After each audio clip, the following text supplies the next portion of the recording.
नमस्कार, मैं हूं निशा शर्मा और आप देख रहे हैं राष्ट्रीय जगत विजन न्यूज।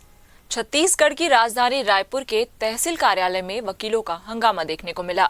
अवैध वसूली की शिकायत के बाद तहसील ऑफिस पहुंचे वकील और कर्मचारियों के बीच हुए विवाद ने गंभीर रूप ले लिया।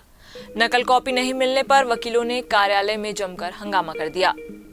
जानकारी के अनुसार वकील हाईकोर्ट में अपील के लिए तहसील कोर्ट की नकल कॉपी प्राप्त करने पहुंचे थे।